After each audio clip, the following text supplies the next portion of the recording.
Hello everyone, my name is Sham and I am an intern at Intellify. So from this video we are going to see one of the recommendation algorithm, that is a priori algorithm. So this algorithm is used for the recommendation. So let's take one scenario. Suppose you go to the shop and then you will find the milk and butter that we put us side by side. Okay, so how does shopkeeper knows which items to put side by side? So this algorithm helps the shopkeeper to decide which item has to put together or not. So this will increase the profit of the shopkeeper. So let's see the algorithm. So it uses prior knowledge of frequent item set properties. So as the name suggests, a priori, it uses the prior knowledge. So suppose the shopkeeper wants to give the recommendation to the user, so it will use the previous history of the all the customers, and then according to that it will suggest the new products. So iterative approach or level wise search where k frequent item set are used to find k plus item set. So whenever it will come with the recommendation, that is suppose the customer will buy bread and butter, then it will decide the whenever the customer will buy bread and butter, then how much probability is there that the customer will buy another related product. So from the previous item set it will come with the new item set. Suppose the first item set contained 2 items, then the shopkeeper will take that 2 item and find which 3 item has to put aside, so that the third item will also buy by the customer. So there is one assumption of the a priori algorithm. So all subsets of a frequent item set must be frequent. If an item set is infrequent, all its supersets will be infrequent. Suppose we have two products, milk and butter. Suppose there is no item set following these two items, means that no customer will buy, suppose no customer will buy milk and butter at a one time. So then the item is not frequent. So the algorithm fails for this scenario. If the two items or there is data set and there is no frequent item set, then there will be not good prediction of this a priori algorithm. So there is some prerequisites to understand this algorithm better. So we will cover each and every concept. So first one is support. So support means how many times the product appears in the data set or in the history of the customer. Suppose the support of the milk is 5%. So 5% means the 5% out of the total. So this is nothing but just the percentage. So 5 times the milk is appear in the data set. So 5% out of the 100% milk is in the present in the data set. So next concept is confidence. So confidence is nothing but the support count of A union B divided by support count of A. So confidence is, we will see these two terms, confidence and lift, more deep in the next slides. So for just time being, so confidence is nothing but the how much probability that the customer, if the customer buys the product A, then how much probability is there that customer will buy the product B also. And the third parameter or prerequisite is lift. So lift is nothing but just the confidence of a customer will buy A and B both the product divided by the support of the B product. So this is the 4 step included in the algorithm. So first of all we have to set a minimum support and confidence. So as we know that the support is the number of times the product appear in the data set, and confidence is how much probability is there if the customer will buy product A, then the customer will buy another B product definitely. So we have to set minimum support and the confidence values. And the next step is take all the subset in transactions having higher support than minimum support. Then we will go through all the rows of the dataset. Then we calculate support and confidence of each product. So support means the how many times the product is appear in the dataset. Then we will count the number of the instances, and if that number of the instances is greater than the minimum support, then we will take that subset and move forward. Then the third step is take all the rules of these subsets. So this subset is nothing but the transactions or the subset having greater minimum support value than the minimum support value, having higher confidence than the minimum confidence.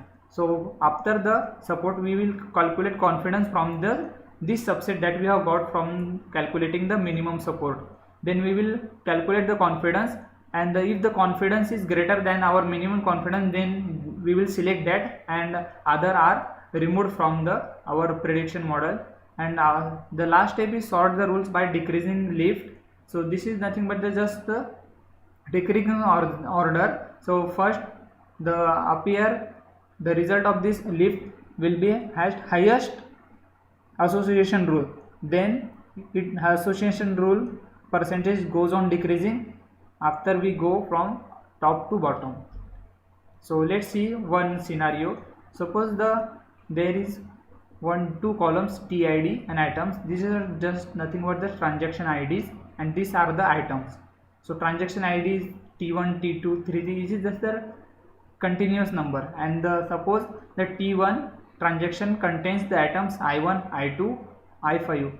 So suppose one person comes into the shop, and that person has got the transaction ID T1, and the person has bought these 3 items I1, I2 and I5. The similar is for T2, T3. This may be individual person or the same person T1 has made T1 and T4 transaction. This also may be case. So then, as we have said, then we will calculate the occurrences of all the items. So we will count the occurrences of the I1, I2 and the I3, I4 and I5. So you can see the I1 appears 6 times in this. So here first 1, 2, 3, 4, 5 and 6, and I2 appears 7 times. So similar I2 count is taken, I3, I4 and I5. And let's suppose the minimum support value that we have assumed is 2. So if the support value, that is if the support count will be lesser than 2, then we will not consider that item set, we will remove that, and the support count having value greater than 2, then we will consider that values or that item set only. Then after this item set, then we will combine I1 and I2 and count the occurrences of the I1 and I2 from the data set. Let's take this example I1 and I2. So this is the first time that appear together, this is the second times, this is the third times, and this is the fourth time. So you can see that the number of the occurrences of the I1 and I2 is equal to 4. Similar, we will calculate all the occurrences, that is I1, I2, I1, I3, I1, I4, I1, I5. 2, 1 is already there, then 2, 2, there is no 2, 2 this is the same product, then 2, 3, 2, 4, like that, and we will count the occurrences of this item set in the data set, and if this support count will less than 2, then we will not consider this. So in the next step we will not consider this I4 and I5 because there is no occurrences of the data set, then there is no meaning to calculate or to take the consideration of this item set. And also the lesser than value 2, then the below 3 transaction we will not consider in the subsequent cases. So this is how the working of the a priori algorithm, and in this we will get all the frequent item set only if the support count is lesser than the value minimum support, that is in this example is 2, then we will not consider that. After the support we will talk about the confidence. So suppose these are the item set that we have got from these support values. So after the taking or after making so much steps like this, after that we has taken two items set there, right? So after that you will take I1, I2, I3 and similarly calculate the count of or the support of the values, and then from that support we will get the rules like this. So after that we will find the confidence. So find all the possible combinations, and after we will find all the combination, then calculate confidence. As we know that how to calculate confidence, and confidence is nothing but, suppose consider this I1 and I2 is goes to or is has or is probability has the buy the customer I3. So what the meaning is, if the customer will buy I1 and I2 product, then how much confidence is there and how much probability is there the customer will buy also the I3 product. So this is not the confidence, and by the formula of the confidence we will calculate the confidence. And suppose we have set the confidence value as 50, then we will consider only the above 3. Okay, so we will consider above 3 rules and put all these items together, so that the customer or the shopkeeper will come to know these items are mostly buy together, and this will product then the customer will put together, so that he will get more profit. So the meaning of this equation is nothing but, customer will buy I1 and I2, then there is the 50% chances then the customer will buy I3. Okay, so there is some limitation of this a priori algorithm. So first one, it is the slow, as we have to calculate all the frequent item set, and suppose the data set contains the large number of rows, then this algorithm will take more time to calculate all the frequent item set, and that's why it is the slow algorithm.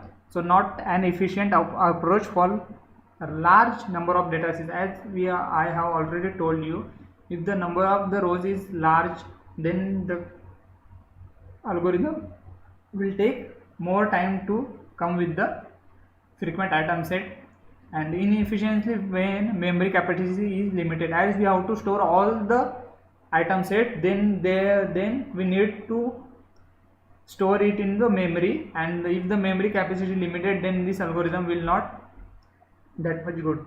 So let's see now, as we know the concept of support, confidence and lift. I will take one example and tell you the concept of support, confidence and lift. Suppose we have count of 100 people, and out of that the 70% people have bought the bread, and 30% or 30 people out of the 100 buys milk. So we have 70 people that buys bread and 30 people that buys milk. So support is nothing but, out of the total 100, how many count is there or how many people is there they will buy milk. Suppose out of 100, 10 people buys milk out of the 100, then we have support 10 by 100. So where 10 is the number of people that buys milk, and the divided by total, that is the 100, then we have the 10% of support of the milk. Then the next concept is confidence. Confidence, let's take similar example. We have count of the 100 people, and out of that 70% buys milk, then we will not consider the people who buys bread that has the count 30. We will focus only on the 70% that buys the bread, and out of that 70 people, then we will consider how many people has buy milk in that 70 people only. And suppose the 30 people has buys the milk in the bread, that is the bread, or that 70 people that buys the bread, then we will get 30 divided by that 70, and by that 30 by 70 we will get the confidence. We will consider only the 70% that buys the bread, and out of that 70 we will find how many people has bought the milk, and then we will accordingly calculate the confidence. Then lift, suppose the similar example, 70% people buys the bread and 30 people buys the milk, then the lift is nothing but the confidence of A and B divided by support of B. Then we will consider the people has bought both, that is A and B, and we will divide that by the support B, and then we will get the lift is can be calculated from the confidence and support only. So as now we have covered all the prerequisites for this algorithm, now we will see the implementation of this algorithm in Python, and that we will cover from the next video. So thank you for watching this video.